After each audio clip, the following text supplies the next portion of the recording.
Paul Kelly was a talented actor who was well known in Hollywood during the 1930s and 40s for roles in both film and theater.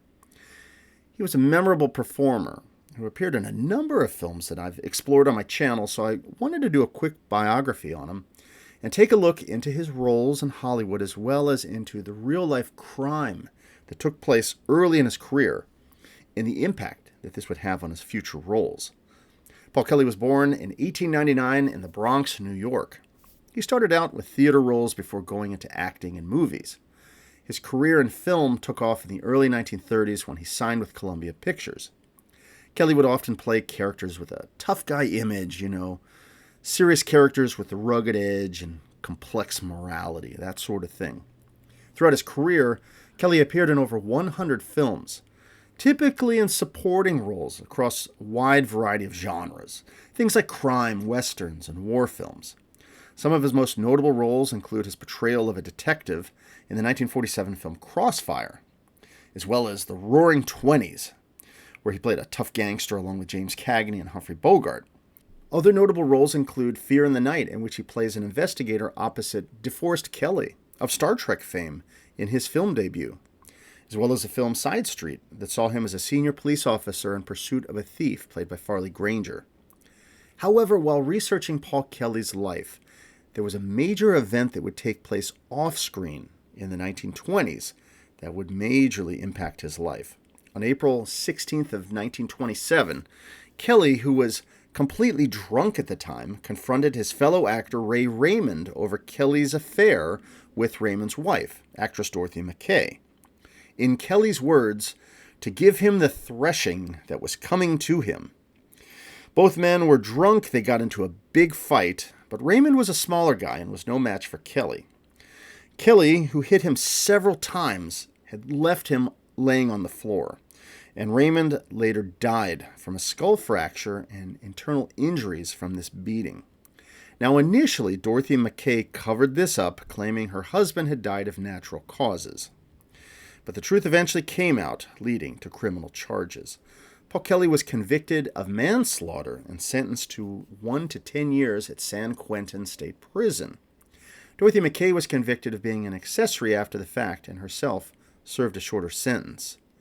Kelly was released after serving around 2 years for good behavior.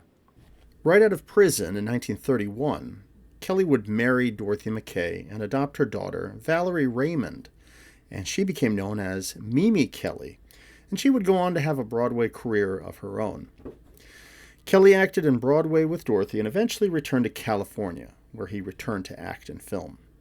Decades later, Kelly would play the San Quentin warden, the character Clinton T. Duffy, in the 1954 film Duffy of San Quentin. Having just watched this film, the irony of Kelly's final words, spoken as the character Duffy, really stood out to me in this film. He says, "No matter where I may go, a part of me will always be chained within the walls of San Quentin." In 1940, Dorothy McKay would be seriously injured in a car crash. She was hospitalized and would die 3 days later. Kelly would marry Claire Owen a year later.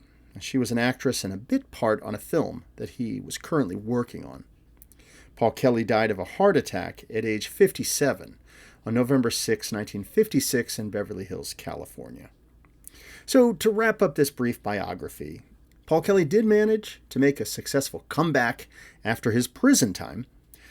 As a serious actor, often an intense character performer, and I've seen him in a number of films, and he has just this hard-boiled authority to his character. He's tough and intelligent, and honestly, for me at least, knowing his criminal background, particularly those dark details of killing that guy in a fight and his time in prison, it adds a grit and a shadow to his character when I see him in a movie like, this isn't a guy to mess around with, I think that's why I found his roles as Clinton Duffy in the movie Duffy of San Quentin, and also in the film The Steel Cage, to have maybe an extra edge of realism to them, while at the same time, maybe just a little bit of shadow as well.